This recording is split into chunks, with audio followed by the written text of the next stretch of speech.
From a zero-problem foreign policy with its neighbours to plenty of problems with its neighbours, this description, in the eyes of many analysts, reflects relations between Turkey and its two important neighbours, Syria and Iraq.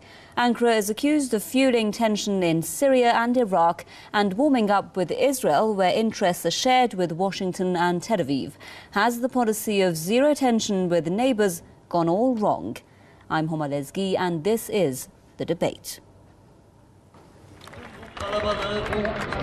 In Turkey's southern city of Antakya, close to the border with Syria, protesters gather in a show of support for the Syrian leadership and people in a war that's been launched against them.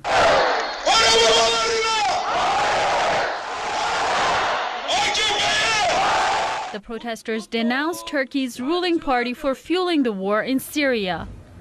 Ankara has been supporting the armed insurgents in their fight against Damascus. Turkey's borders have turned into a hub for sending militants and weapons into Syria, a process which has been aided and abated by Saudi Arabia, Qatar, the US, and the European Union. Turkey has also hosted several gatherings attended by the self-proclaimed Syrian opposition and Western and regional countries.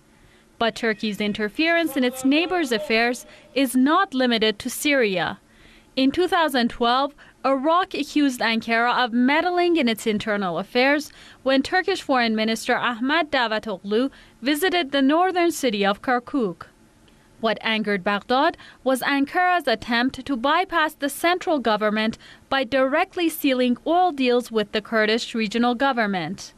The two neighbors' relations was dealt another blow when Turkey sheltered Iraq's fugitive vice president Taraq al-Hashemi, who was convicted of running death squads in Iraq. Turkish Prime Minister Recep Tayyip Erdogan assured Hashemi that he will not be handed over to Baghdad. In 2002, Turkey's AKP party took the helm with the motto of policy of zero problems with neighbors. But it seems that the party's top brass has backtracked on its own words. Critics say they have resorted to another policy that's stemming from the country's past, the Ottoman Empire. In his book, Strategic Depth, Ahmet Davutoglu, the Turkish foreign minister, says, "The lands dominated by Ottoman culture are a strategic depth." That's what the Syrian President Bashar al-Assad says, but in another way. Only Erdogan's government, only, just to be precise, not the Turkish people. Turkish people need good relation with the Syrian people. This is Erdogan. He thinks that he's the new sultan of the Ottoman, and he can control the region as it was during the Ottoman Empire under different, let's say, umbrella. But in his heart, he thinks that he's Khalifa, maybe.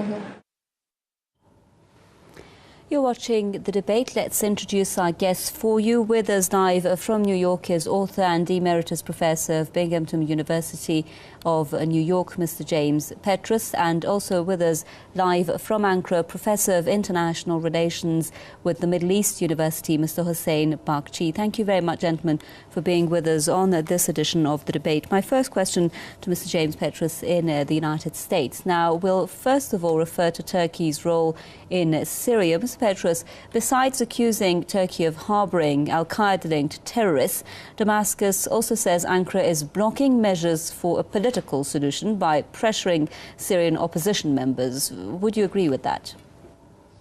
Well, I think Turkey has played a very essential role for the NATO powers because it has offered sanctuary, support for the armed insurgents. It's developed ties with the fundamentalists who now dominate all of the territories that have been captured by these radical armed extremists. So I think you have to understand Turkey's behavior as an instrument of NATO, first of all. Secondly, the fact that it has its own colonial ambitions in the region. It is dominating the market in northern Iraq in particular. It has played a formidable role in expanding commercial and business interests in the Middle East. It's developing ties with the Muslim Brotherhood government in Egypt. I think one has to see this in a broader context. One, Turkey is playing a role with NATO in trying to undermine any nationalist government.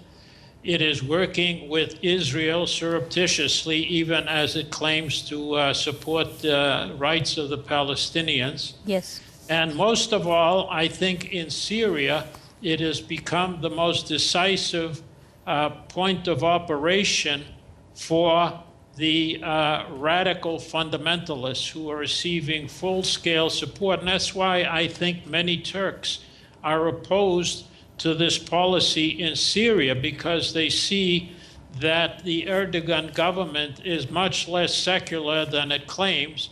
Well, Mr. Petros, you referred there, if I can just stop you there, let's just bring in Mr. Bakhchi into the discussion as well and have his views heard before we move on. Now, Mr. Bakhchi, if you can hear me, we had there our guest in New York telling us that Turkey is acting as an instrument for NATO on one part of the story, and the other part of the story is its interests. As far as its interests are concerned, it's now taking moves that are being seen by a lot of people as supporting, for instance, what I guess they were saying, radical extremists in Syria. What's your opinion?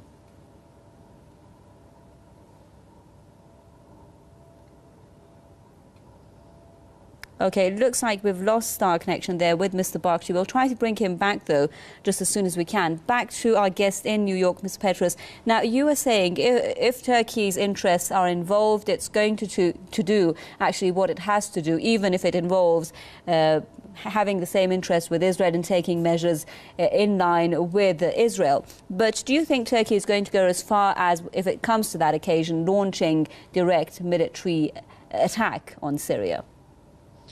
I think Turkey will attack Syria as part of a joint operation with the NATO countries. They are waiting for England, France, and the United States to engage in an air war, an open skies policies which they used in Libya.